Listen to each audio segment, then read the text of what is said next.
and welcome to another edition of Witch Hat Chats, sponsored by Moonlight Potions and Charms and Evermoving We Rise. I am your amazing goddess host, Miss Nikki Kirby, and we have with us the fabulous, the amazing, the technological, wonderful Saul Ravencraft. How are you doing, Saul? I am good. I'm trying a new thing. I have an ice handkerchief here to help deal with the heat. It's a little wraparound thing that you put ice packs in to kind of cool down a little bit because it's hot. It is. Why do you think I wear these?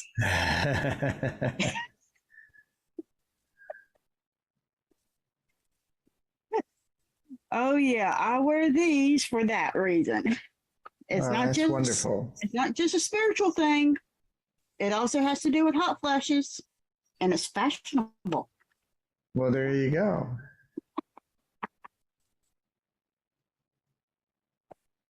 So what you been up to, Saul? Well, just doing all the things. Right now, I'm in a mode where I'm doing a lot of support work for people. I do media and theater tech and writing and different things that help other people's projects. And a lot of my energy has been going into that right now, which is nice because, billable hours. But it's also a little frustrating because that's time that you don't use on what you're trying to grow for yourself. And I know that I'm going to come out of the end of these projects with a big blank space in front of me that I'm going to have to figure out how to fill. So that is my challenge. I need minions. I need folks out there that are helping to pave that path, and I have not yet attracted them to me. So no rest for the wicked. But this is a great time to remind people that I do remote readings and I do paranormal entertainment, and I am happy to do that for a personal consultation for things you're trying to do or for some kind of event that you want to be a little wonderfully weird.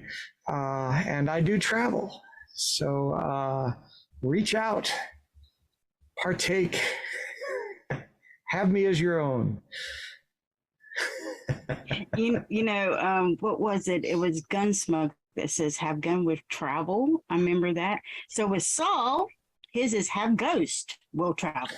Well, there you go. There you go. There you go. And of course, there's some events, some of the cyclical events. I'm still at Curia Arcanum's House of Curiosities most Thursdays and Sundays.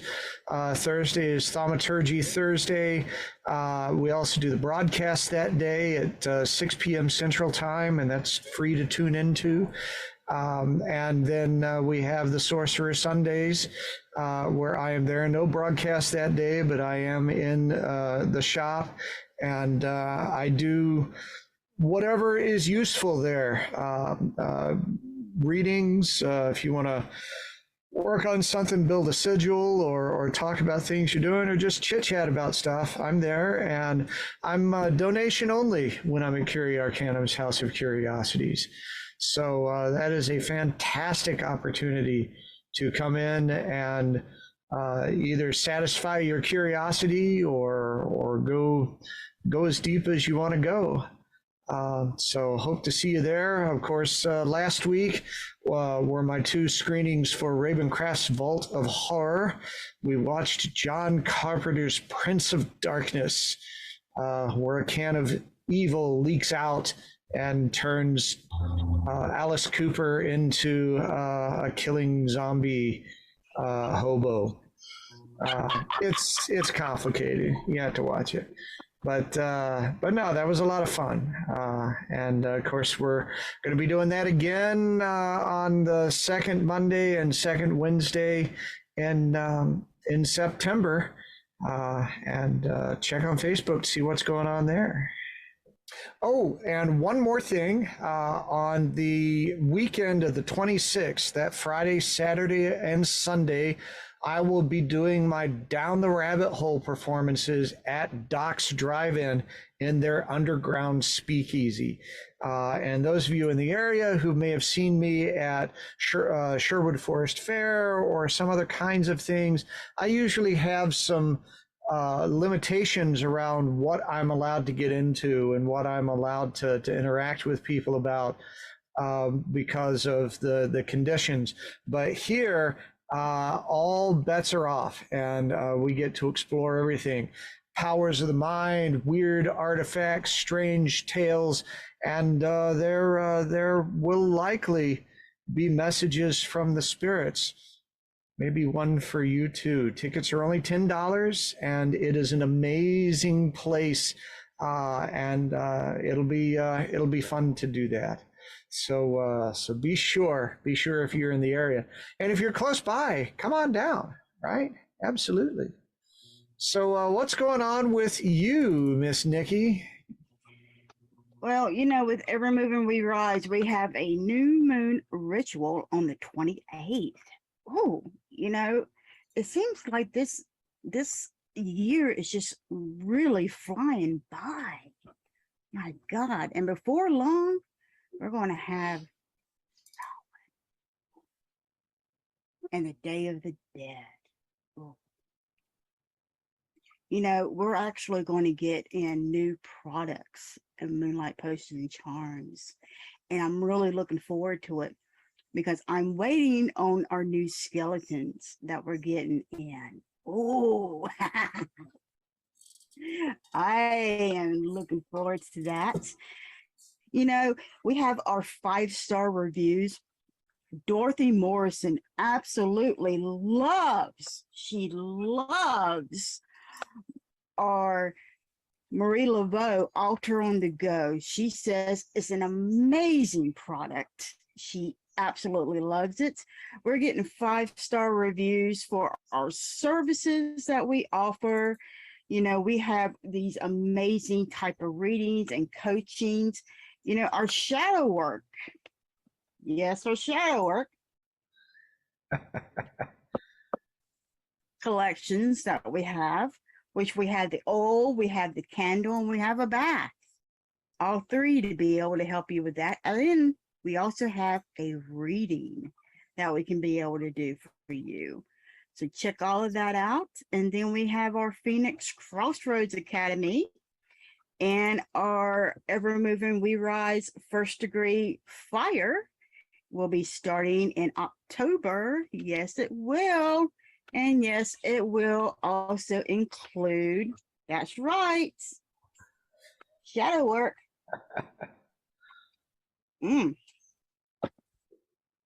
So we got so much that's coming up, new products. We have new candles. We've got all kinds of new stuff going on at Moonlight Potions and Charms because, here's the thing. People think that if you're a witch, you can only love Halloween 1 month a year. Bullshit. Okay? Bullshit. Okay? I celebrate all year round. Okay? I'm a witch all year round. Okay? I'm a witch on the holidays. I'm a witch off the holidays. I'm a witch all the time. So I'm celebrating all the time. I love it. Absolutely love it. Absolutely love it. Woo! All right, so do you want to know what our divination is, honey? Always. All right, so this one's going to give you a turn for your money. You really want to hear this one? You betcha.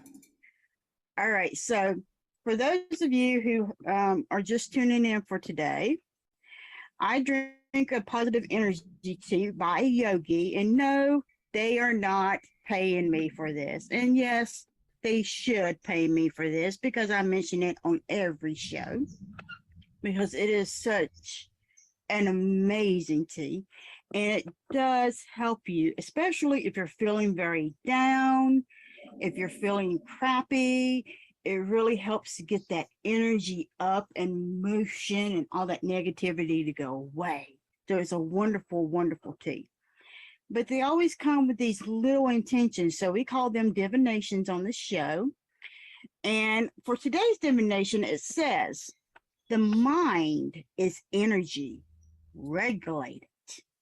Oh, so Saul, with your expertise, tell us what that means.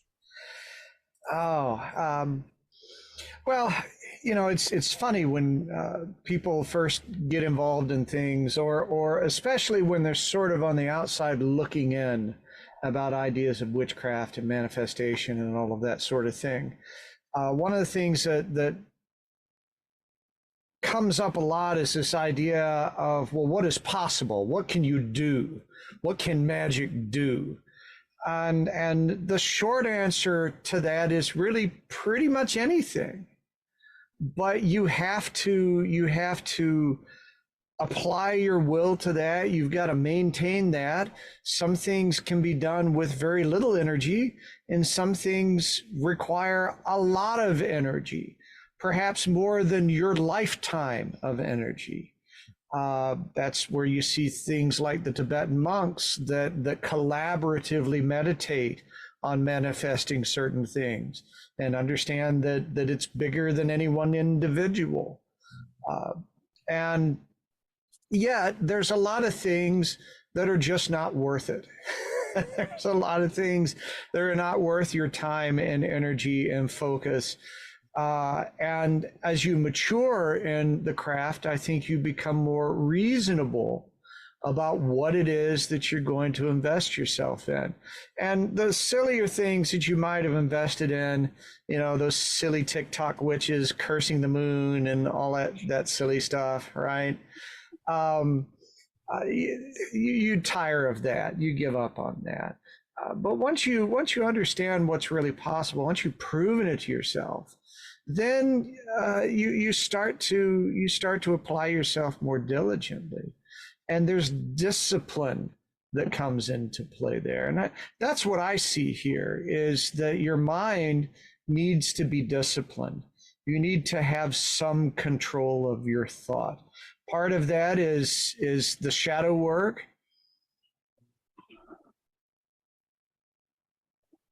where you let go of those things that are unhealthy. Some of those are the discovery of what you're actually capable of, and you become more structured in how you look at everything and what you apply yourself to, and what you just blow off because it doesn't matter. I mean, did you find that on your journey? When I was reading this, it reminded me of what a mentor of mine was telling me when I was younger. And he said to be careful of your thoughts, for they become your reality. And I really never understood that until I was a little bit older, until I got into magic. And the thing about it is, our thoughts do become our reality, because our thoughts is what is the process of what helps us make our magic come into life. Because without our thoughts, magic would not come into being. We have to have our imagination in order to think about, how are we going to be able to do this spell? How are we going to be able to cast this thing out? And what is all the processes, all the steps? And our thoughts have to convey each and every portion of that step. And then I started thinking about what another mentor had said to me about the reticular activation system, which is basically a portion of your brain that filters out everything that is not in your core beliefs. So for example, if you believe that you are a victim, if you have that victim mentality, everything in the world that's going to show you that you are not a victim will be filtered out in your brain. And everything that will show you that you are a victim, you're going to see. You're going to find it, because that's what your brain is looking for. It's looking for things to make sure that it's right. It's not looking for things to make it wrong. It's looking for things to make it right. And I didn't really understand that until I had that mind change. I've talked about several times on the show several years ago that I had. And then I started to, instead of thinking of myself as a victim, I started looking at things as opportunities. And yes, that takes time. It's still, and at times, it still comes to me every now and then, why me? And then I have to stop myself and say, no, what can I learn from this instead? Because when it's in your core system, it's something that you grew up with. It's something that you need to go deep down into your core. The thing about our core beliefs is it's like a garden. You have to tend to it. So when you go into your garden, what do? You take out the weeds, you put fertilizer there, you put some insecticide that you need to get rid of all the bad insects that's in there. You water your plants, you take out the old plants, you put in the new plants, you tend to it. That's what we need to do to our core system. We have to remove all of the beliefs that no longer serve us. And this is done through shadow work. And when we say that about the mind and that we need to regulate it, that is how we start to regulate it, is our thoughts. The one thing I tell my students is you need to regulate your negative thoughts. And that is really, really hard. So every time, and I tell them, I say, start doing this. Every time you have a negative thought, stop yourself and instantly say something positive about that same issue, whatever it is. And when you start to stop yourself each and every time, you're going to realize how many negative thoughts you have in a day. And it's amazing, because people who think that they're not that negative will find out they're very, very negative. They're extremely negative when they think that they're not.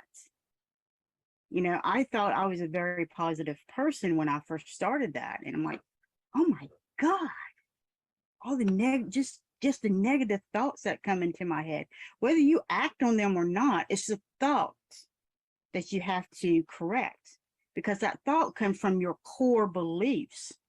And that's the thought that needs to be regulated. That's the thought that needs to be pulled and plucked out, and something better needs to be put back in. Because with the way the world has been here lately, with all of the violence that's been going on, we really need more positive people to come into the world. We just need people to come and heal each other and to be there for one another and support one another. It's just to that point. I am so sick and tired of looking on the news and seeing somebody getting shot again, or seeing somebody being murdered again, or you can't even go to the grocery store anymore. Like, what the hell? I mean, Jesus, people. But we really need to come together. And one way of being able to do that is to monitor our thoughts, because society has taught us that we need to be more of an individual than to be a collective. And I'm not saying that being an individual is not good. Yes, we need to be individualized. Yes, we need to be able to take care of ourselves. But we also need to realize that we need to band together and take care of each other as well. So we need to realize what that balance is. And yeah, that's my tangent for the day. All right. And so with that, we are going to hear this word from our wonderful sponsors. And if you would like to be a sponsor for Witch Hat Chats, all you have to do is email us at witchhatchats@gmail.com, and we will have a conversation with you. We'll be right back with our guest host. We are all magical beings. As a solitary magical practitioner, you can grow and develop yourself independently. Yet, the solitary path can be difficult and lonely with setbacks and self-doubts. And as you find your way without affirmations, reinforcements, or a safe space to practice, what do you do when things bump back? At Evermoving We Rise, our name is our lifestyle. We realize that everyone's spiritual journey is extremely personal, but more easily traveled with reinforcement. We teach you to understand and use the magical tools at your fingertips, while being upheld and developing personal responsibility for your own spirituality. We have a safe space to practice and learn as you master your craft.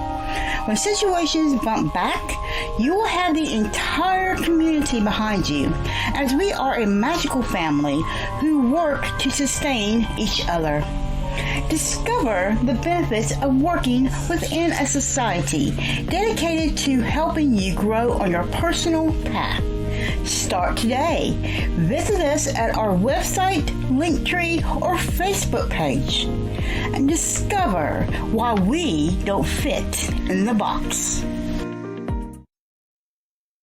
At Witch Hat Chats, we promote magical knowledge, arts, and music from all cultures.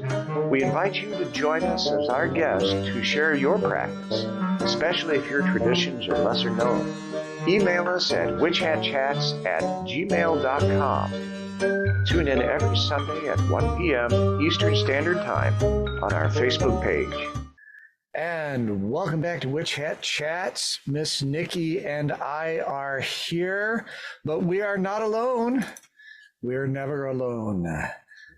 We have a guest with us, someone who I believe you know.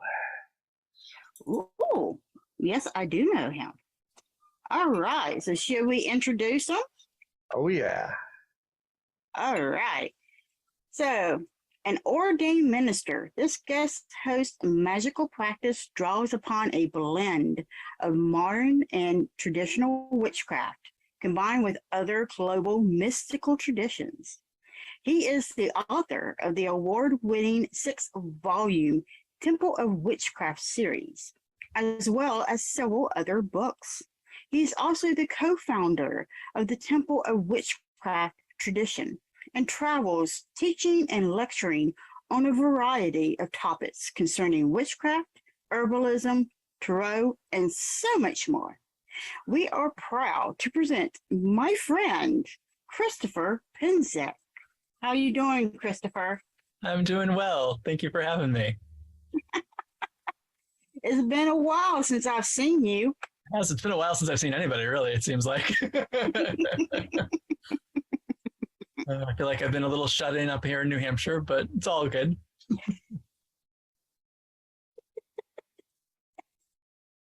All righty. So you have been doing this for what, 20 years?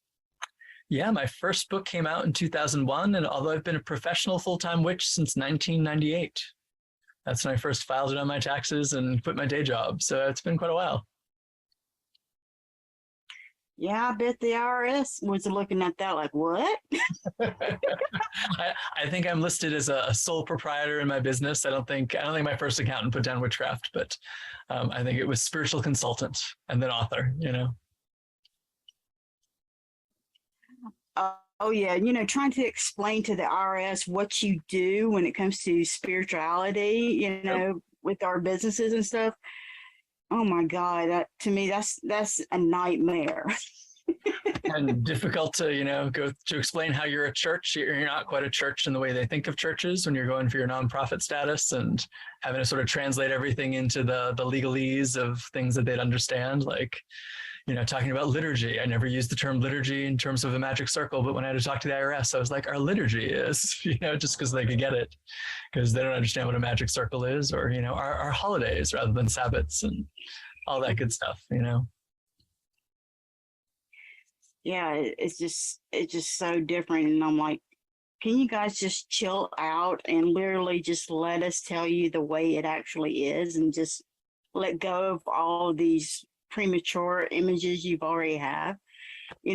For this year was the first year I actually put my business on my taxes, and I had to come back to my tax preparer 3 times, because we just couldn't get the communication right.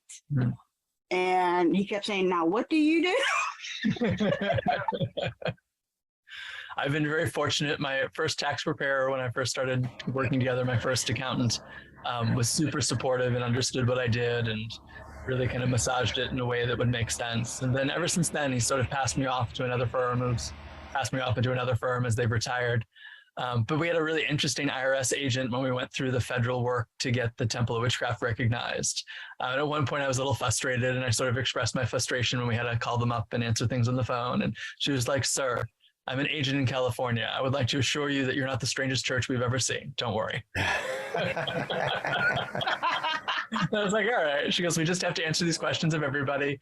We'll get through it. Take a deep breath." And I was like, all right, we can do that. So she was lovely. Nice. Oh, yeah. And so your 20th year anniversary is coming out of your first book. Congratulations. Yeah, my first book is out a little bit later than that, but we're doing 20. We did a 10-year anniversary edition of my first book that was City Magic. But now we're doing 20-year anniversary editions of all the Temple books. So depending on what the schedule is, some might be out a little bit before they were out technically 20 years, but anniversary editions, I guess, is a good way to look at it. I can't believe it's been that long. I know. I'm getting a chance to revamp some of the books. So I've been teaching from them for 20 years, a little bit more than that for some of the courses. And I'm getting a chance to add about 20,000 words to each new book. And it has a new foreword, like the first one is a foreword from my first teacher, Lori Cabot. So I'm very excited about that. And the next one that's coming out, hopefully by the end of the year for Outer Temple, will have a foreword by Thorn Mooney. So it's been very exciting to be able to revisit everything and kind of add what I've known and take some stuff from our Temple of Witchcraft community and add it in as a little additional things from the culture of our temple now, because the books were really about a lot of the technique. So the new anniversary editions can add a lot more depth in terms of the art. So How would you describe the temple books? Were they sort of a documentation of the evolution of your temple practice? How would someone approach these books? Well, I always like to describe them as they were the books and courses that I wished I had when I began. I started teaching in 96, and, it was based on some of the things my teachers taught me, and kind of going into new territory when my students were like, what else you got? And so we created these courses, and, I'd start out with a little binder of notes. And then over the years, the binder of notes got bigger and bigger and bigger. And then by, a little bit before 2000, probably 1999, 2000, I thought, these could be put into a book, because there's a lot of people I can't reach that I'm not going to be teaching. I wasn't traveling at that time, and I didn't really have particularly ambitions to start a tradition or a community. But that sort of evolved out of the people who were taking the classes. So I ended up taking all the class notes and putting them into a book format, and just all the supplemental information and additional reading suggestions and things that I gave my students. But I really focused much more on the kind of core techniques. What are the theories behind it? How could anybody in any witchcraft tradition use these books? And then people who studied with me sort of got, oh, this is how I practice it, or this is my view of the gods, or this is the art and the poetry that I use. But the books were a little bit more technical. And that served really well for a long time. But I found a lot of people wanted to know more about my practices and wanted to know more about the art and the culture that was developing, amongst the people I was practicing with, and my coven, and, the Wheel of the Year Sabbats I was doing publicly in the Boston area. And so that sort of evolved into the temple and the anniversary edition book. So I've had an online school and an in-person school now with a bunch of different teachers that have graduated the program since about 2006, and it's become the foundation of, what the Temple of Witchcraft nonprofit community and technically church, as weird as that sounds. I always like to think of it as a temple, but, we're legally considered to be a 501c3 church. And I think that being recognized as a church like that is a good thing. It normalizes that. I think people that consider, we have a disadvantage sometimes in how we encounter situations in the community, because we separate ourselves from the idea of church because of the baggage that we personally have with it. But it also allows the people that consider themselves to be a church to go, not a church, and they feel that entitles them to show disrespect because it's not a real thing. It's just a group of weirdos doing their weirdness, and right, and I think that some normality of that, some normalization, I guess I should say, being more comfortable with syncing with that language gives us a greater advantage for doing things that we want to do as a spiritual community. I wholeheartedly agree. But I was one of those people who shied away from religion and witchcraft and church and witchcraft, and for all the reasons you just said, for the baggage that I had being raised Catholic. And as time has gone on, like when someone feels they're being persecuted for being a witch at their job, it's a very different thing when witchcraft is their religion, and you can kind of go in and speak to lawyers, and this now becomes a civil rights, not in all states, but in many places.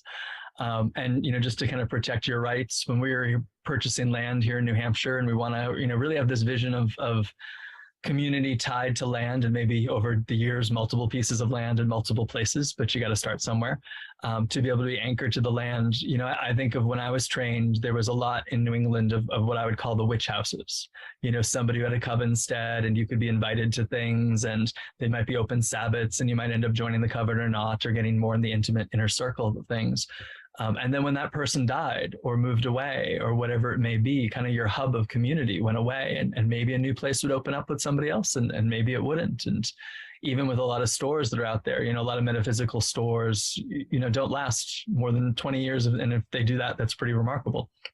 So when you build community around a business structure, that can go away too, because the owners don't want to, do it anymore, or the business isn't good so much, or, rent changes and things like that. So it's very hard to kind of create longer term. I loved what you said in the introduction about the Buddhists meditating and kind of looking at cooperative efforts, and it's beyond any one individual. I think it's beyond any one lifetime, individual in this lifetime and any one lifetime. Like I'd like to see more pagan, magical witchcraft resources that outlast 1 or 2 or 3 generations. And that's sort of the vision that we have for the temple. But I remember going in front of the town and having to get all the licenses, and although they held us, they, follow the law. They held us to the letter of the law through the whole process. So I think other places and other churches might have gotten through a little bit easier than we did, but we still got through it.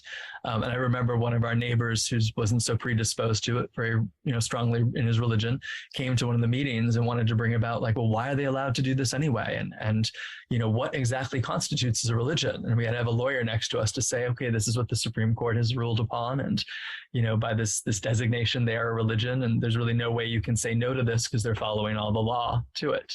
But when you're just a spiritual group, or when you're just a club, or when you're just a group of people coming together, if you want to build something that's going to outlast you, that legal distinction to be able to help people, if they feel like their rights are being violated, or collectively to have rights is super important. Even though I still do have a hard time when I talk to people about religion, I often think about, you're thinking prophetic religion and I'm thinking mystery religion, and they're still both religions, but we need to kind of change our language to widen that definition of religion.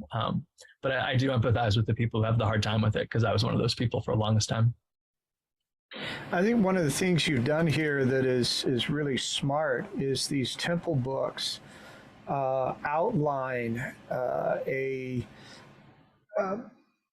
a theory and practice around your group that can outlast you. Right.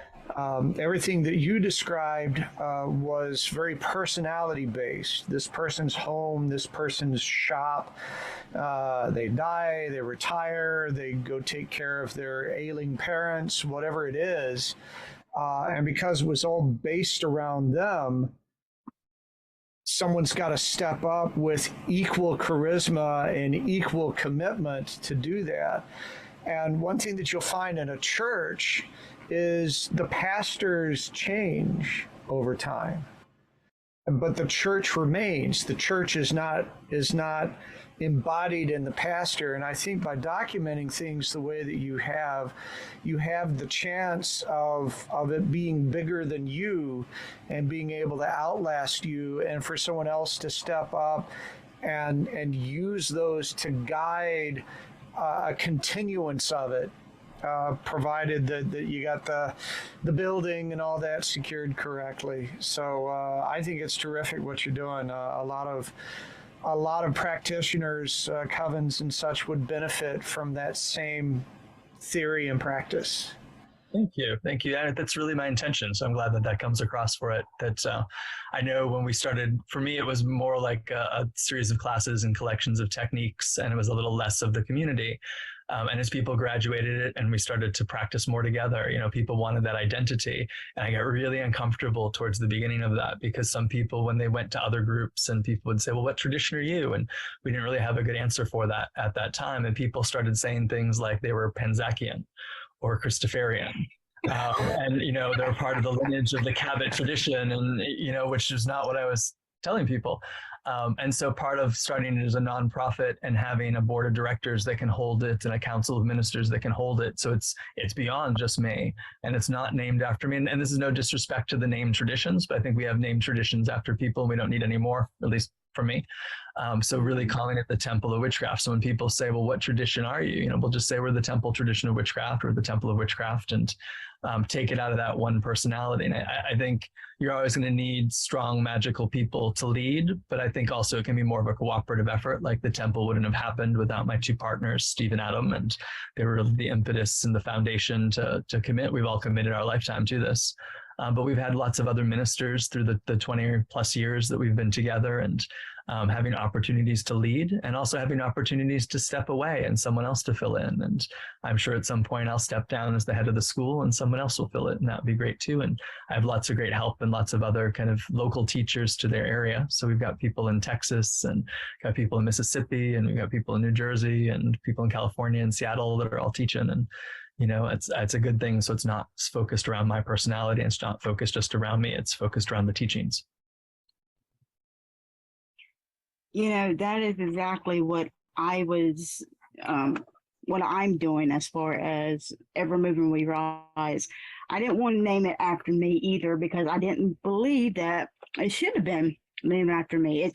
It's what a person with Evermoving We Rise, basically, we don't care what you believe, as long as you have personally explored that spirituality yourself. You have experienced it yourself. And, I was just one of those type of people. Well, it's something that makes you rise. It's something that makes you move forward each and every time. You're constantly moving forward. You're never going back. You're moving forward. And to me, that would be a better name for it versus, I don't know, Kirbyism. Saying, well, I'm Kirby, I'm following the Kirbyism tradition. I'm like, what the fuck is that?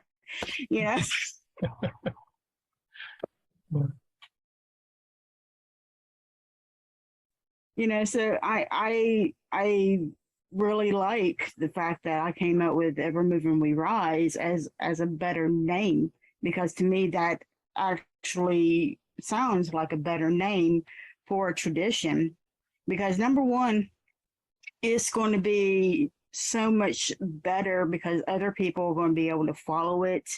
Other people are going to be able to take that tradition and make it their own. And that's what I want. I want people to be able to take the tradition and make it their own. Not just say, well, we got to have these rules and we got to have these regulations and we can't bend these. No. I want you to find your spiritual path through this. And that's what I really, truly like about it. So, I mean, you kind of laid out, a similar foundation when it came to that, when you started the Temple of Witchcraft. And, like me, I wasn't saying, oh, I'm going to start this new tradition. Hey, we're going to wake up today and we're going to start a new tradition, Christopher. Did you know that? We're going to do that today. What the hell? We're going to do that today, okay? And people think that, yeah, you did. You woke up on July 12th, 1998, or whatever the hell the date was. I'm going to start my own new tradition. And the thing about it is, when you start a new tradition, it's not easy, right? Is it? Yeah, I always say that it snuck up on me. When I started this work, I ended up just doing some classes. So I would always send people to Lori Cabot when they wanted to learn and they knew what I was practicing. And then there was a brief period where she wasn't teaching publicly. And so people said, well, why don't you teach me something? And so I kind of passed on in a semi-formal way, because I tend to be organized in the way I put my thoughts and structures together. And then they told people about the classes, and other people were like, when are you going to repeat that class? And so I repeated the class for a few people, and the people who finished what I had to offer were like, well, what's next? And I could be like, oh, well, this is what I'm working on. I can put something together and share it with you. And that's how the 5 levels sort of evolved. And my partner Steve was with me through the whole way. And at that time he was in the prototype classes, and it was before we had met Adam. As that evolved, I always say that it started as classes that of techniques that evolved into a tradition, or evolved into a community, that evolved into a tradition, that evolved into this nonprofit. But each step of the way, I was like, oh, is this where the community wants to go? Okay, I'll see what I can do to support that. But it was not something, I didn't have a grand master plan in my mind, for any of it. I think if I did, it probably would have come out a little bit differently. But I think some of the organicness of it is the way it should grow. I think things have to naturally progress and evolve and be their own way. So I wouldn't change it, but I didn't have a plan in the 90s that I was going to start the Temple of Witchcraft. Even when the book came out, my idea was, oh, the books will come out, people will use it as they use it. And then they can go on from there and do as you will type of stuff. And then, people are like, well, how do we all work together for shared goals? And I was like, oh, well, I guess we need a structure, and let me talk to some people, and let me talk to some lawyers, and let me talk to some other community leaders. And, one of the things I always ask the community leaders, including, we mentioned before Oberon Zell a little bit before we started, I asked Oberon, I asked Selena, I asked a lot of people as I was traveling and touring for the books and getting to do events and meet some amazing people. I would say, what was the thing that you did that you would do again? And what was the thing that you did that was a mistake and you would never do again? And I sort of based, some of the structures and the ideas and how things could work based on some of the feedback I got from our elders in the last, 20, 30, 40 years. Well, it's time for the pause that refreshes and enlightens. We're going to get a word from our sponsors. We'll be right back after these important messages. I'm Saul Ravencraft, co-host of Witch Hat Chats. I understand just how confusing and chaotic it can be to open to a path of magic and manifestation. Everything seems to turn on its head. I want to be an ally as you find the way upon your path. My studio setup will let us do readings, coaching, and exploration virtually, just as though you were sitting across the table from me. One size does not fit all, and we will work together to craft the right approaches to build your practice, your confidence, and your power using the tools of divination, magical works, and spirit connections. It's never too late to embrace a new path and emerge empowered. Go to TexasMojoMan.com and select Contact to begin. There's a message now. Let's get started working on your very good fortune. We are all magical beings. As a solitary magical practitioner, you can grow and develop yourself independently.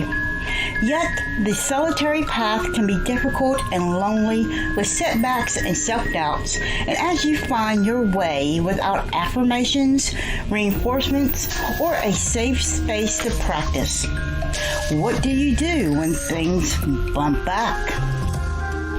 At Evermoving We Rise, our name is our lifestyle. We realize that everyone's spiritual journey is extremely personal, but more easily traveled with reinforcement. We teach you to understand and use the magical tools at your fingertips, while being upheld and developing personal responsibility for your own spirituality. We have a safe space to practice and learn as you master your craft. When situations bump back, you will have the entire community behind you, as we are a magical family who work to sustain each other. Discover the benefits of working within a society dedicated to helping you grow on your personal path. Start today. Visit us at our website, Linktree, or Facebook page and discover why we don't fit in the box. Have you heard? People are raving about Moonlight Potions and Charms with 5-star reviews. 5 stars for excellent products, amazing services, and fast shipping. We are an Etsy star seller. Listen to some of our reviews. Author and owner of Wicked Witch Studios, Dorothy Morrison said, "I'm in love. The Marie Laveau Altar on the Go is absolutely amazing and jam-packed with everything one could possibly need, no matter what sort of magic they're planning. Kudos on a great product." Jess said, "Absolutely love the Papa Legba prayer candle. I've been hunting for a good Papa Legba candle forever with zero success, and I adore this one." High Priestess said, "Adorable wooden coffins. Can't wait to use them." And Angelica said about our ancestor oil, "Exceeding my expectations. Packaged with love and smells amazing. Definitely recommending and buying again." Make sure to check out our Bubbling Cauldron Bath Bombs, available in Luck of the Irish, Lavender, and Dragon's Blood. Our magical milk baths are also available in Papa Legba Purification, White Flowers, Lucky Love, and Van Van. All are homemade and spelled with love, care, and intention. Our Happily Ever After candle line is designed with you in mind. There is so much more in our Wicked store to help you to embrace the power of your own magic. So come on in to Moonlight Potions and Charms at www.moonlightpotionscharms.com and discover the wicked things that ignite the magical passion in you. And welcome back to Witch Hat Chats. And Saul and I are speaking with the marvelous Christopher Penczak. So Christopher, you are speaking to us about hosting new teachers? Yes, well, we've got a really robust educational program here at the Temple of Witchcraft, but I think, what I really would like to share with you guys is we're hosting teachers from France for the first time. We've actually had them up last April, and they're coming back twice a year for 2 years. Their names are Karen and Dominique Suzani, technically Dominique Suzani and Karen Crowley Suzani, and they're part of the Sacred Geometry teams in France. And their area of expertise is to build temples and to harmonize the land and to bring sacred proportions and the elements into our living spaces and our ritual spaces and our healing spaces. And I've just been so impressed with their work that I invited them out to speak. I've taken some online classes with them, and now we host them in online webinars where they dissect ancient temples. So we did Hecate and Zeus in one in the springtime. They're going to be doing another online seminar for us looking at Apollo and Artemis. We're hopefully continuing that series, but they're going to be doing a free workshop online in September to kind of introduce their topics and what they're hoping to do here at the Temple of Witchcraft. And then starting April in 2023, they're going to be starting their 2-year certification program to teach people how to harmonize their homes, harmonize their land. And we're going to be using the Temple of Witchcraft lands here to talk about and educate ourselves in building sacred structures. So I've just taken some of their classes online, and in our ministry that deals with the ground crew and the taking care of the gardens here, we just built in their system a water garden that invokes the sacred proportions of water for our latitude and invokes the powers of healing. I'm very excited to get that completed, although we've marked out all the geometry for it. And we're hoping to do things for fire and air and earth. And they just have wonderful ways. So when they were out here in April, they created what they call a cromlech, which we would think of as a circle, although technically a cromlech can be any enclosure. It can be square, it can be rectangular. And they have a whole system of basing their proportions on your latitude. And the idea that different latitudes suggest different geometries. So the latitude of, let's say, Stonehenge is different from our latitude, is different from the latitude of ancient Greece. But the latitude's the same around the world. So like our latitude is very similar to where the Camino is in Spain, here in New Hampshire, which you wouldn't think that's the same latitude, but if you look on the globe, it is. And that's the latitude of transformation. So they helped us build a stone cromlech circle that was based on the circle of transformation in their teachings. And the idea of the same circle of transformation you can find in Mexico and Chichen Itza. And so the pyramid there that's based on the circle of transformation. And the idea is as you step into the threshold of the circle, and the stones are only about, a foot and a half, 2 feet tallest. And there's 34 of them. And when you cross that threshold, you have to hold an intention. And whatever the energy you're bringing into the circle when you cross the threshold is the energy you find in the center. And they taught us a ritual of dancing around the circle, just a slow kind of meandering, almost like dancing the mill for people who've danced the mill. And whoever stands in the center of it gets revved up for their intentions. And they just have an incredible system of understanding things. So we created this circle of transformation. And since then, we've been using it for our initiations. And people have come out who've traveled across the country coming out for our initiations, particularly for our high priestesses and high priests. And people who had longstanding medical issues, COVID-related, extended COVID-related issues, would hold the intention of healing that as they cross the threshold. We've had a number of people feel that after that weekend, their whole COVID issues went away and other physical issues have gone away for people. Other people have received emotional healing or kind of mental inspiration or whatever it may be. Whatever you intend is what you find in the center of that. So it's such a powerful, it's so humble because it looks like tiny stones, but it's such a powerful experience for so many people. I'm just so excited to have people come out and to learn more about it. I'm excited to learn more about it. I think I'd be traveling to wherever they were doing it next. So the fact that I get to host them and we get to experiment on the land here. They made this amazing survey map of our land. So the Temple of Witchcraft owns about 5.5 acres in Salem, New Hampshire. And through it, they kind of dowsed for where the energy spots are, and they have a system of categorizing the different vortices based on similar to what we might think of the chakras today. And they dowsed for where water was, and they dowsed for where fault lines are. And they came to me afterwards and like, Christopher, you have a very special magical land here. And I was like, oh, we always thought so, but it's nice to hear that. And it's not, we've not had a chance to develop it. Most of it's a lot of woods, which I like to keep the woods, but we've had to carve paths for people to walk and hike into it because there was no paths into it. So now we're starting to develop sacred shrines, and we're looking to do a larger ritual circle for our Sabbats, do a place where we can venerate the ancestors, maybe a mound. And we have 2 wells on the property. So one well is going to be more of an ancestral well, and one's going to be more of a fairy shrine to the land and the nature spirits. So in the next 2.5 years or so, if you come out to that training, you'll learn how to build these different healing structures. And it's been incredible. They've put different stones around the house to change the energy of the house here at the temple where we have our classes and where I'm living. And that's really shifted the energies. And they just have really, really incredible ways of looking at things. Like if you think of the familiar thing to witchcraft, what they call the goose foot, almost looks like the peace sign upside down. It's the Algiers rune, it looks like the horns at the central central foot kind of going through it, central line going through it. They believe that that's a different measurement for your different latitudes.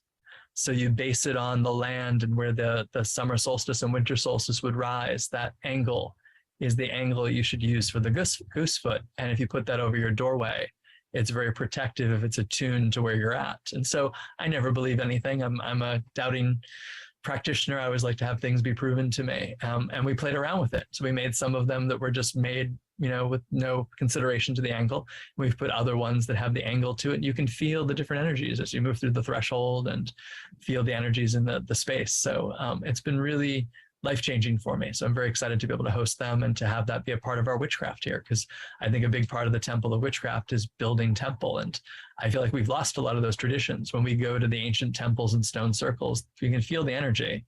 And I've done a lot of study of it before I met this couple, but I've not necessarily known, well, how do they do it? Or what are the properties behind it? Or how do they decide to put these rocks here? And, whether it's ancient or not, they have a whole system of dissecting what is, and they teach you how to use it. So I find it to be very profound. It seems to work from the temples of India to the stone circles of Britain, to the temples of Greece and Rome, to even the medicine wheels in America and the temples of Central and South America. So I just love the universality of this system, and it's anchored in the elements and the sun and the moon. It's just very profound experiences for me. And is this something that you have to use math to be able to do? They teach you the math, and they actually give you certain ways of calculating things. So part of it is based in intuition, and they're very big about dowsing with your body. So as you walk around, you feel the energy and where it lays out in your body. And they really teach how everybody has their own body vocabulary. So how it feels for me is different for how it'll feel for you. And their whole process is how to teach you to discover that for yourself. But parts of it are about math. Parts of it are a little bit of trigonometry. It's interesting. They were hosted by one of our members here. They stayed at the member's house, and she created a stone circle in her yard just by watching where the sun rose on the solstices. And that's how she marked out her circle. So she's very old school about it. And they teach about, if you don't want to wait that long for the year, here's the mathematic formula based on your latitude. And it's really interesting to feel those energies be present. Now, I'm a horrible math person. I was not great I got through algebra. I wasn't great in trigonometry. I wasn't great in calculus. And I certainly wasn't great in geometry. And so they teach all of those things in a very intuitive way. He'll lead you through the process of creating a mandala for your latitude. And it's very magical because it talks about the elements, and it talks about what he calls mother and father squares and mother and father circles. And you can really see patterns of God and goddess in it and how it generates a geometry. But they're very patient with it. We had a class of 20 people here in the spring, and most of them are like, I'm bad at math. And he's like, well, here's how the formula works. And here's a calculator. If you just plug these things into it for your latitude, this is how it'll work. And so as the math challenged as I can be myself, I've not had a lot of problems with it. I think, maybe if you wanted to do this for a living, you'd probably need to know a little bit more of the math, but for the stuff we're learning, it's just some basic calculations. And once you do them, you just have to measure things. The hardest part is they work in the metric system because they're from France. But it's nice because everything's base 10, so it's a little bit easier to calculate.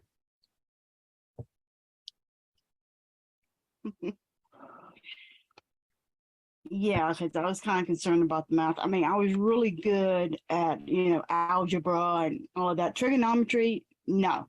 I couldn't do trigonometry. Calculus, I hated calculus. And the beautiful thing is, even if you don't like the math, just participating in the physical, they have particular ways of how they lay out a labyrinth, and they have something they call a chakra path. And they can attune structures to the different planets and the different elements. And even if you don't know the math, when you step into the structure, you're like, oh, I feel it in my throat. Oh, I feel it in my belly. Oh, this one's clearing out my lungs. This is about air. Or, this one's really grounding me. This is very earth. And it's just very profound. There's a sacred site here in New Hampshire called America's Stonehenge. And so in the day off that we had, I took them to it thinking, well, they've been all across the world. I don't know if they'll be impressed by this, but it's one of those mysterious places that they still don't know exactly who built it because it predates the indigenous people here in this area. And people have made all sorts of speculations of the Celts and the Vikings, but it was probably an indigenous culture that just predates the Abenaki tribes here.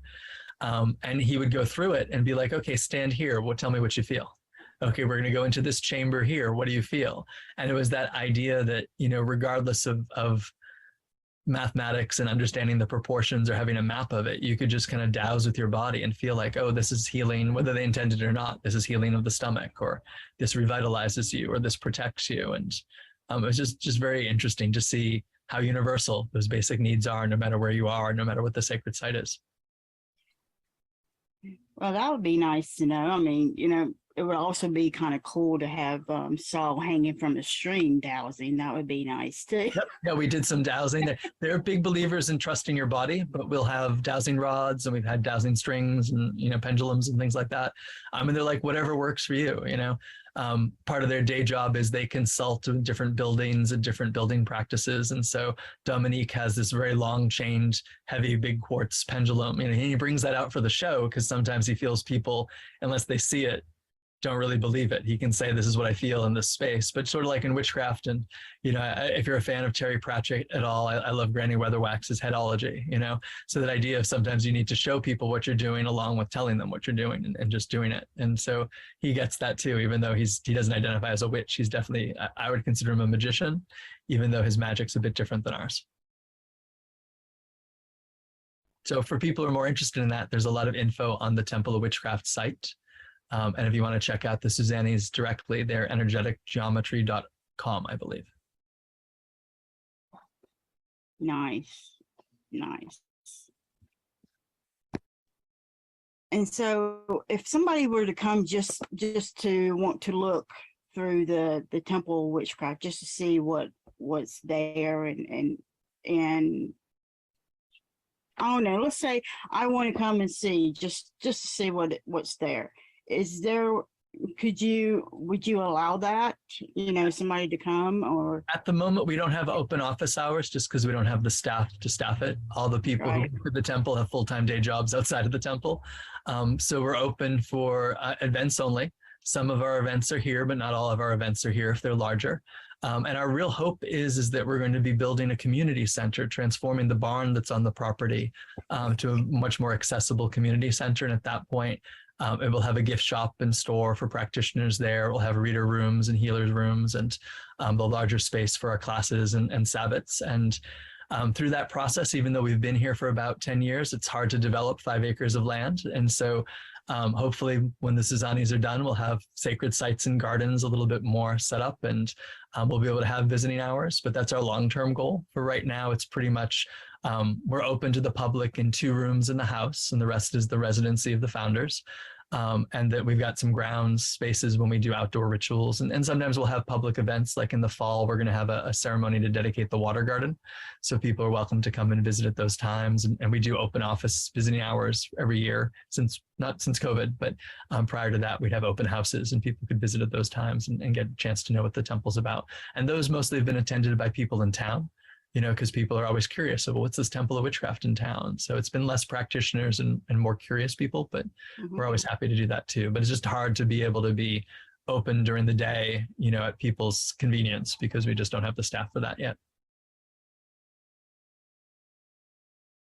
Yeah, they used to call it, what was it, when it came to like gays, they said like the bi-curious or the gay curious, and now it's the witch curious, okay? Curious, we have witch curious people that come in, come on in. We do have a lot of people who show up on our doorstep unannounced because they think it's just they think it's either a museum or they think it's like a Catholic church where you can go in during the day, and we'll always have a polite conversation with them, but we're not always open for that. But sometimes they'll come back for a moon ceremony or they'll come back for a Sabbath and check it out.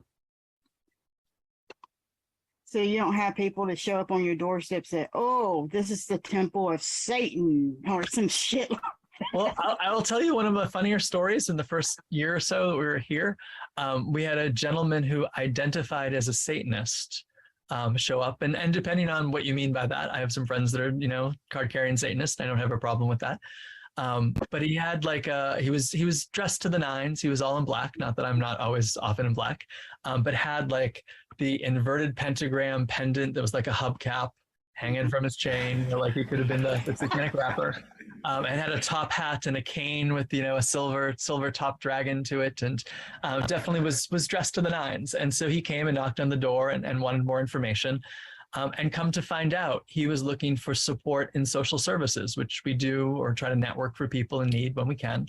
But he assumed because it was witchcraft that it was Satanism. He didn't understand Wicca or paganism. And earlier in his life, he was a Satanist, a gay gentleman who felt he was not getting support from his church at the time. And so he assumed because we bought property, then we must have money for all of our quote, parishioners, our members. And he was wondering what we could do to help for social services, but he thought we wouldn't help him if he didn't look the part. And so I said, we'd help anybody who came by if we could. I said, but I think you think we have more resources than a church would. We don't. Like, I can sit down with you and we can call Section 8 housing together, and we can call social services, and we can call disability. And I've helped people through that process before. I'll help you with it. And he's like, oh no, I can do all that. He goes, I thought maybe you'd have like housing for your members or be able to give them a stipend. And I was like, oh, you've overestimated the money that pagans and witches have right now. Pretty much I cover a lot of the stuff that happens in the temple personally. So I'm not able to do that for you, but if you need help, I'm willing to sit down with you and try to find you help. And he's like, oh, I can get that from other people. But that's how he showed up on the doorstep. But he definitely, it was a sight to see. I can only imagine if our neighbors saw us, what they thought was going on. Yeah, it would be nice if we were able to get paid that much money. That would be really nice. Yeah. Let me know when that spell works out for you. Yeah, well, I mean, I am a huge believer that we do have a robust and interested enough community that we'll be able to raise all the money and the fundraising for our temple. But at the same time, I believe, as much as I believe in magic, I don't believe there's one magic pill, quick fix. Everyone's like, oh, you should do the spell to win the lottery. I was like, even if I could do that, I don't know if that's the best solution, because I think people need to be a part of it.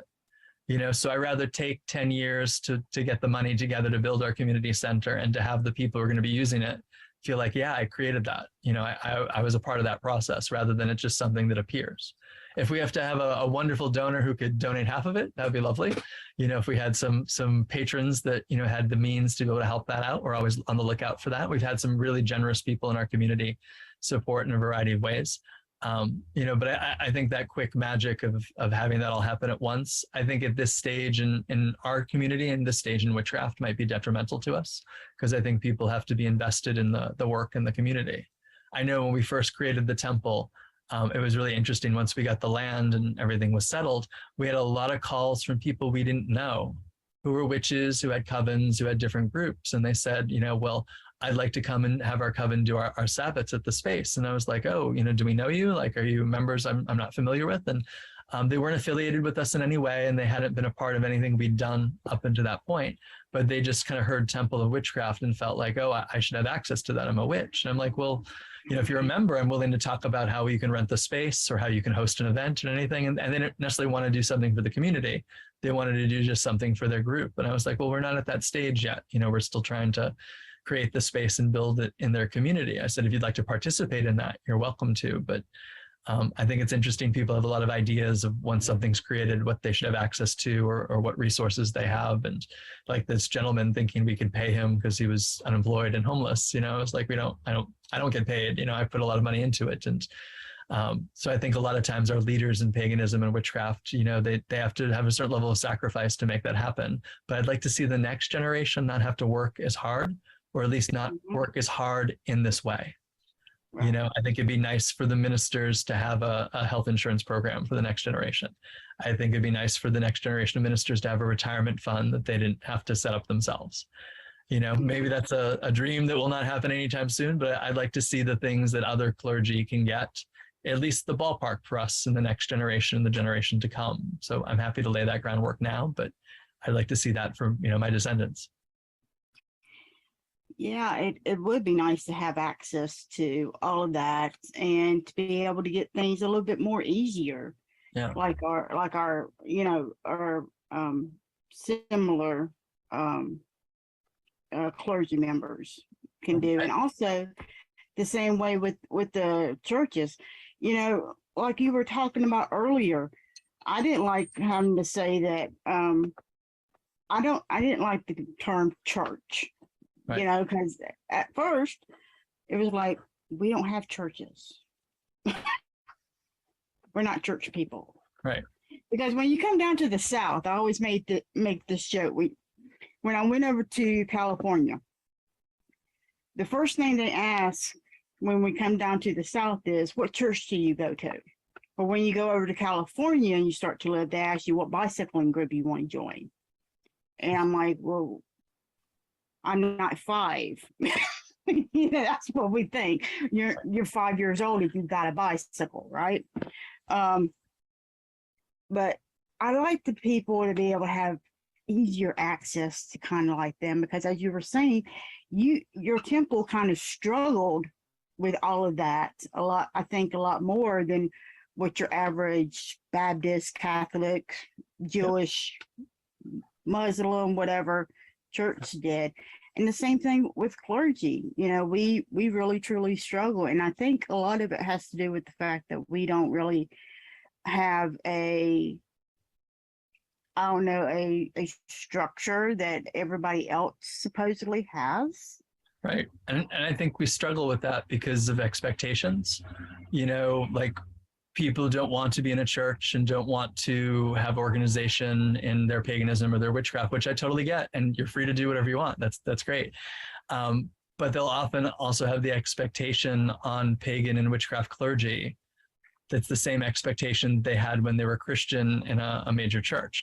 Mm-hmm. So you're responsible for the magic, and you're responsible for the teachings, and you're responsible for the access of things and a lot of the pastoral care, but you don't have the same support.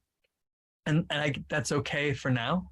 And I look at the elders that we've had before us. I think of all my teachers. I think of Lori Cabot. I think of even, folks like Gardner and Alex and Maxine Sanders and Oberon Zell and, all the, Raymond Buckland and Leo Martello and all the folks that have come before us that were so public and so open. Their work of that generation was just being present.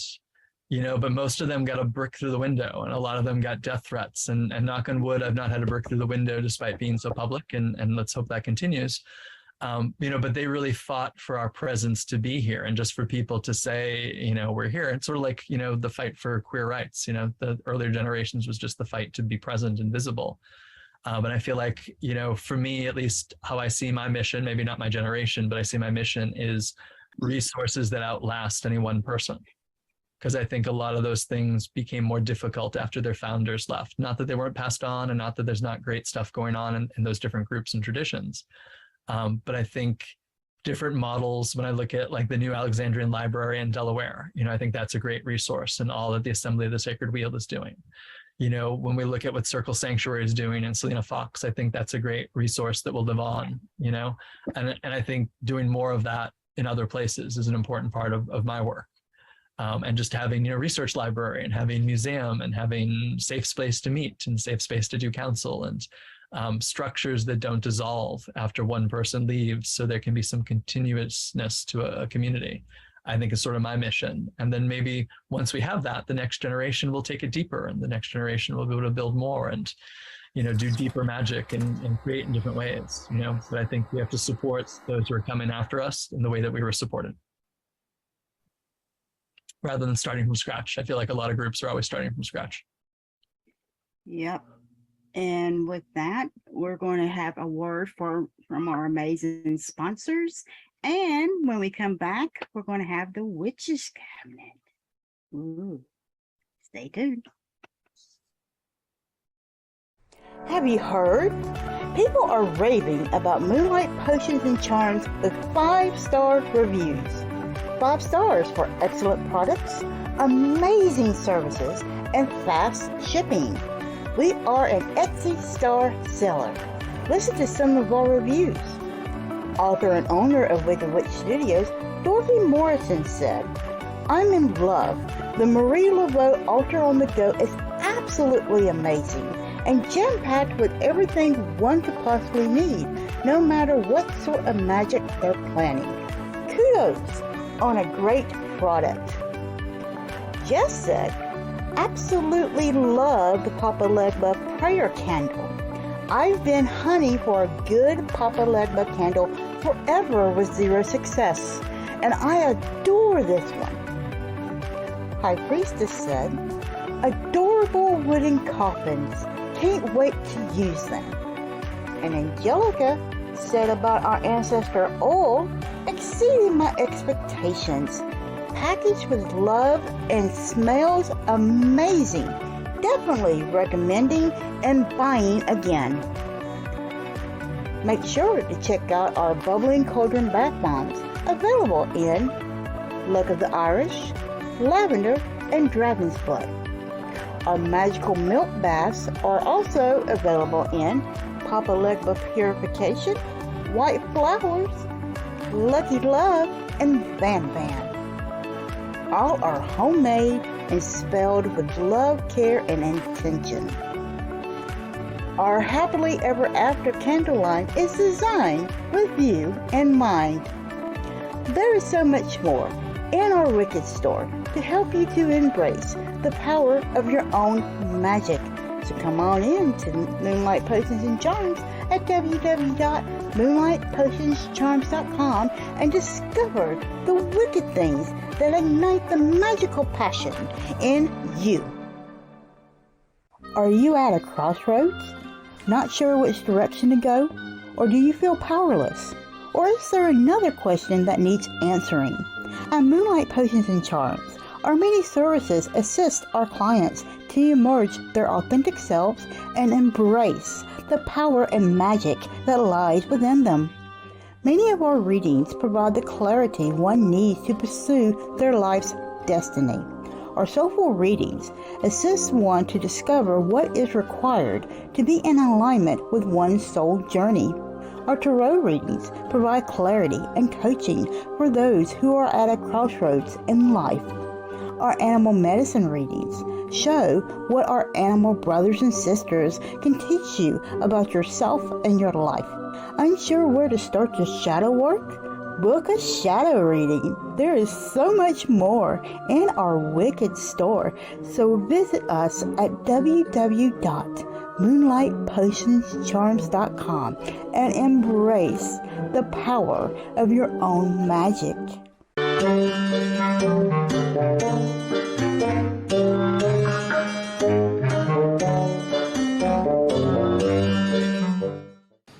And welcome back to Witch Hat Chats. We are now ready to do our Witches Cabinet. And Christopher suggested that since we've been talking about the ideas of land and geometries and stones, that we could examine what he's found for ways that you can immediately take some of these ideas and put them into use in your practice. So tell us a little bit more about this, Christopher. Sure. I just love rocks. I love stones. I love crystals. I love, all the polished goodness that we can get from our witch shops and our magical, metaphysical supplies and even mineral supplies places. But I also just like rocks. I like rocks from the beach. I like rocks from the river. I like rocks from the woods. And just that connection. I think at heart, I'm an animist, and I believe everything has a living spirit to it, And so sometimes just sitting and talking with the rocks and just feeling their presence and using them to ground and not even using them, the idea of attuning to them, just being a little closer to them, has just been so super important in my practice.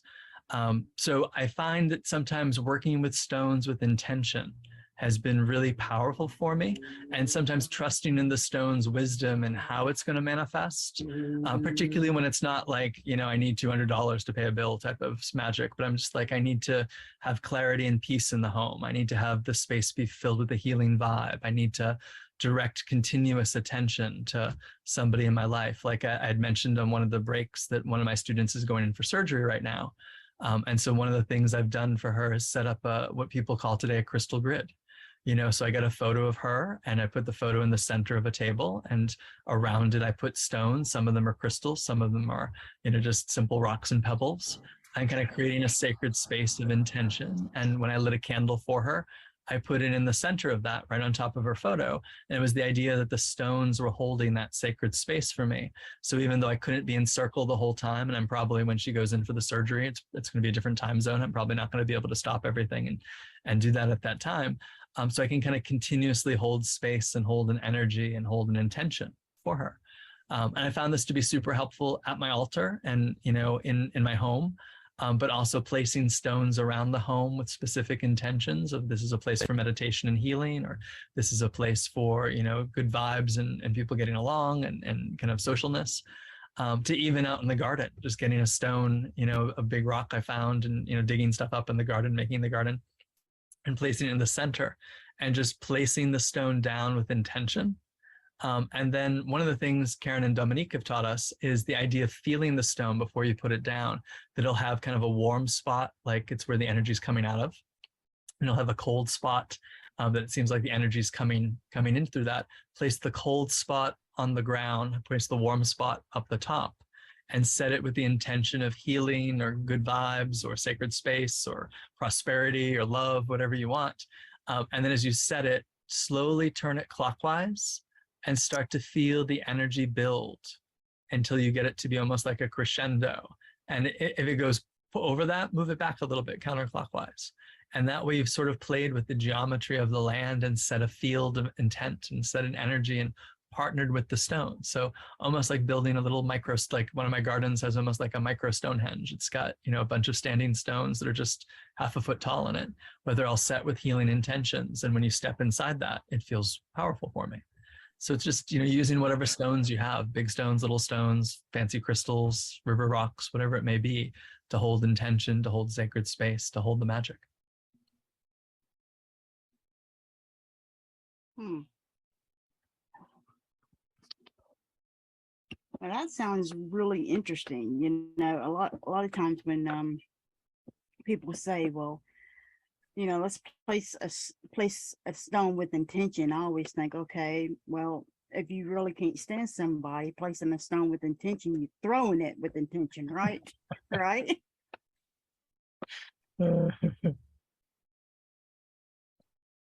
Yeah, one of the things I learned from one of my more advanced teachers was all about sleeping and dreaming with a stone with intent and working a stone from the course of new moon to new moon, just like a river rock type of thing, and just putting the intentions of healing the world, healing whatever's going on in the world, which I think there's a lot of things in the world that need healing for.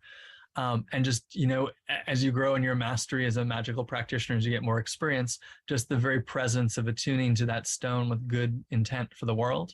And then she said to put it in a river, put it in a stream.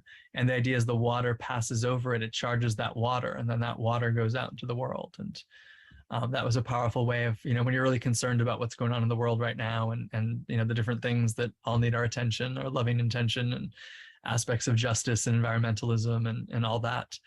Sometimes it can seem hopeless. And so that idea of adding that intent to the waters of the world was a really powerful way. But I've also done it for operative magic, have somebody who's, needs healing, somebody who needs prosperity, put their photo or put their home or whatever it may be, a printout of it on your altar in the center of your altar. And like for prosperity stuff, to help people with prosperity, I would take Lapis Lazuli.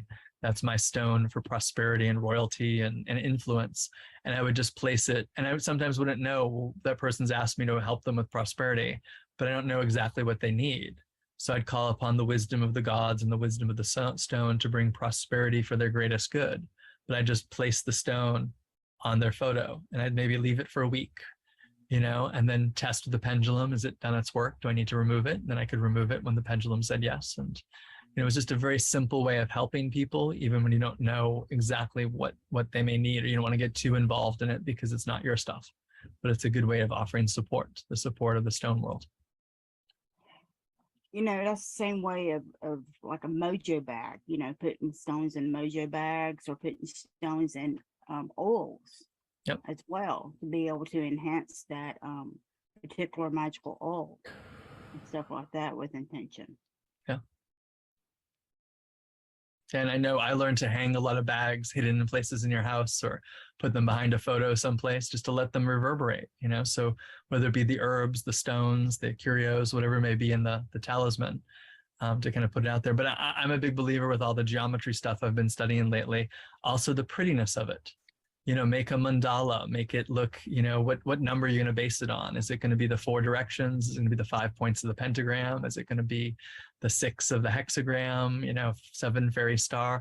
Pick something that means something to you and put the clearest intention in the center, but then decorate around it. Like even today, a lot of people are doing much more with sigils, and kind of drawing them in powders and drawing them in herbs, almost like the African traditional religions, the veves from Voodoo and things like that. I'm not saying to make those, but to make your own kind of decorations, your own sort of art magic, really, but make it with stones, make it with powders, make it with symbols.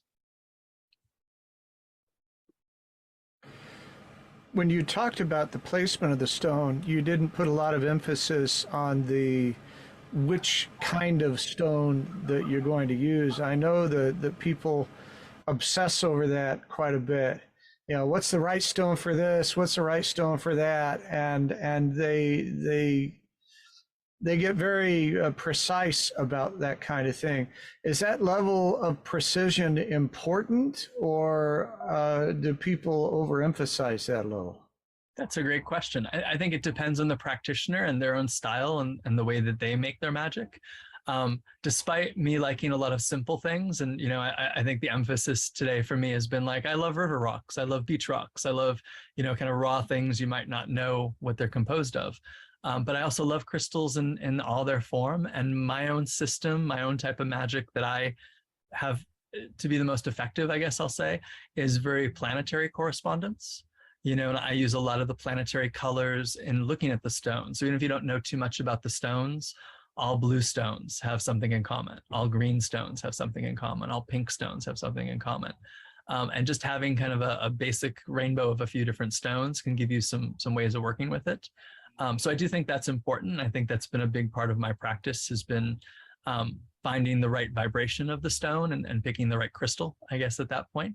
But I think there's different crystals for different people. So I don't think there's a set science that this is the stone that always works for this for everybody.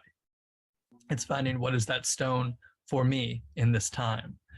So I like to rely a lot on intuition with the intellect. Mm-hmm. So I think if I'm doing prosperity stuff, it might be yellows and golds and blues and purples, like rich royal colors.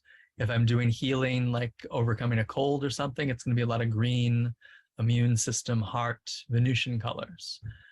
If I'm doing something for communication, I'm a Hermetic Kabbalist at heart, so I'm going to probably pick oranges and yellows for air and for Mercury. So, figuring those out. And then in that family of crystals, what do I have? Because I think also, it's not always about rushing out to buy the most expensive crystal, although I love to rush out and buy expensive crystals. It's not always on the plate for people. So figure out, well, what do you have? And even sometimes when you find a yellowish stone at the beach, you can use that as a yellow stone. You find a greenish stone at the beach, you can use that for your green stone. But I love emeralds, I love sapphires, I love, topaz, all the kind of gem quality things, and having the smaller, rougher ones, don't have to break the bank. Emeralds can be pretty cheap and beautiful when they're raw form. So I use that a lot in my own magic. Also, I think figuring out what's your own kind of natural affinities for, what are your own crystal medicines for you? Like as a Taurus, one of the birthstones for Taurus is emerald. So I'll go to emerald as my go-to for so many things, but that's for me. If you're a Leo, you might go to citrine, or you might go to diamond, or you might go to amber. If you're Pisces, you might really work with amethyst, and then realizing your chart's not just your sun sign too. So you got a lot of other things in there you can play with. But I like to go in color. I like to go in planetary and elemental correspondences to figure those out. But I would never tell somebody, oh, this is the only one you can use for that. I think that there's a lot of choice and variation, and you use what works and you use what you got. Yeah, it's like herbs, you don't have, for example, with money, you don't have to go and get 5-finger grass. You can go in your kitchen and get basil. You get thyme, out of your kitchen stuff. So it's something that, like you said, it relies a lot on intuition, because a lot of times it's just like with candles. If you don't have that particular color candle, if you don't have a green candle, everybody starts to freak out. Well, you can always substitute a white candle. Right. That, I think you use what you've got. I think follow the traditions as much as you can, but when you're in a pinch, you got to do magic. Use what you've got,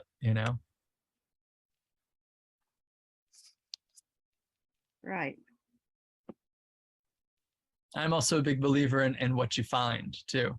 So sometimes my most powerful stone allies have been things I've dug up in the garden. They might have a little quartz in them. We're in New Hampshire here with granite, so there's lots of quartz here, but they're not fancy quartz points, which I love my fancy quartz points too. But, sometimes just working with what you find and talking to it, relationship with it. What does that stone want to help me with?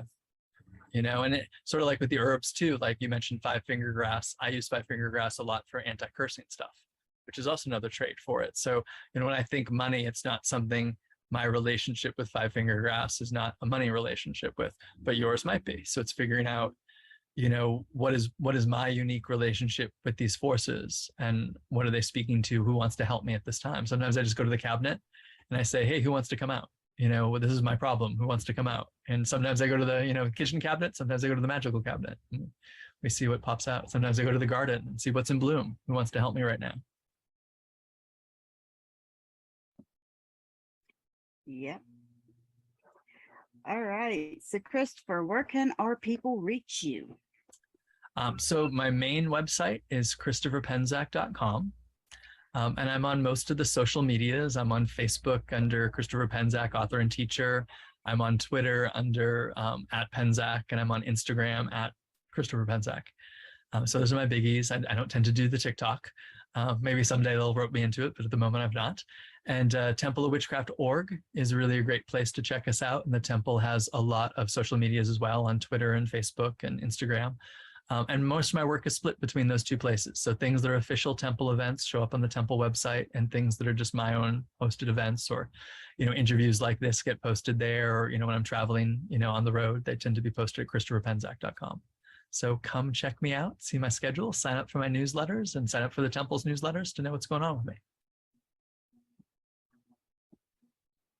All right. Well, thank you so much for coming on, Christopher. We truly have enjoyed this. Thank you for having me. This has been fun. All right. So that is all for our show today. Whoa, that was fast. So join us next week when Saul and I will be chatting with Star Ravenhawk, Emma Catherine, and Madam Z on the social justice about women's issues. We want to thank our first responders, essential workers, and medical workers for all of your passion, your dedication, and what you're doing in this fight to win in this pandemic.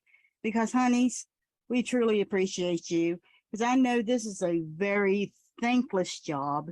It's a job that seems like it's never ending. But, honeys, it's worth it. So thank you so much for it. And ladies, as I have said, these rights are no one's else to give away, because we are not property. And you make sure you tell everybody that, okay? So wear your mask and get your vaccinations and your boosters, and maintain your distance from each other, because we don't want to get this stuff started all over again. And keep your fuzzy babies, your family, and yourself safe. And have an absolute magical week, and see you next time. I know some people who like to chat. I think they're witches, how about that? And every Sunday at 12 o'clock.